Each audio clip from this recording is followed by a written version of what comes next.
Hello guys, welcome back to our channel gold updates 3191. ఈరోజు అయితే మనం గోల్డ్ కాస్ట్ అయితే చూసుకున్నాం. 24 క్యారెట్ ఎలాగుంది, 22 క్యారెట్ ఎలాగుంది, అలాగే 1 గ్రామ్ ఎలాగుంది, అలాగే 8 గ్రామ్స్ ఎలాగుంది, 11.664 తులం ఎలాగుందని చూసుకుందాం. ఎవరైనా సబ్స్క్రైబ్ చేసుకోకపోతే మాత్రం వెంటనే సబ్స్క్రైబ్ అయితే చేసుకోండి. చాలా తక్కువ పర్సెంటేజ్ సబ్స్క్రైబ్ చేసుకుంటున్నారు. డైలీ గోల్డ్ అప్డేట్ అయితే మనకైతే అవైలబుల్గా ఉంటుంది మన ఛానల్లో. Please subscribe. ఈ రోజు మనం చూసుకున్నట్టయితే 24 క్యారెట్ ఈరోజు 1 గ్రామ్ బిస్కెట్ బంగారం వచ్చేసి మనకి 8,760 రూపాయలు అయితే పడుతుందండి. 24 క్యారెట్ 1 గ్రాము బిస్కెట్ 8,760 రూపాయలు. అలాగే 24 క్యారెట్ ఈరోజు కాస్ట్ 8 గ్రాముల బంగారం వచ్చేసి మనకి 70,080 రూపాయలు అయితే పడుతుందండి. 8 గ్రాములు 24 క్యారెట్ బిస్కెట్ వచ్చేసి 70,080 రూపాయలు అయితే పడుతుందండి మనకి ఈరోజు.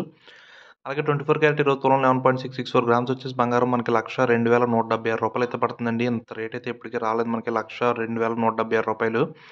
అలాగే 22 క్యారెట్ 1 గ్రామ్ వచ్చేసి మనకి 8,060 రూపాయలు అయితే పడుతుందండి. వస్తువు తయారు చేసుకుంటే 1 గ్రామ్ వచ్చేసి 8,060 రూపాయలు కాస్మెటిక్స్ అంటారు కదా. అలాగే 22 క్యారెట్ ఈరోజు 8 గ్రాముల బంగారం వచ్చేసి మనకి కాస్ట్ 64,480 రూపాయలు అండి. కాస్మెటిక్స్ 22 క్యారెట్లు వస్తువు తయారు చేసుకుంటే బంగారం 64,480 రూపాయలు. అలాగే 11.664 గ్రామ్స్ వచ్చేసి 22 క్యారెట్ ఈరోజు తులం 11.664 94,010 రూపాయలు అయితే పడుతుందండి. 94,010 రూపాయలు.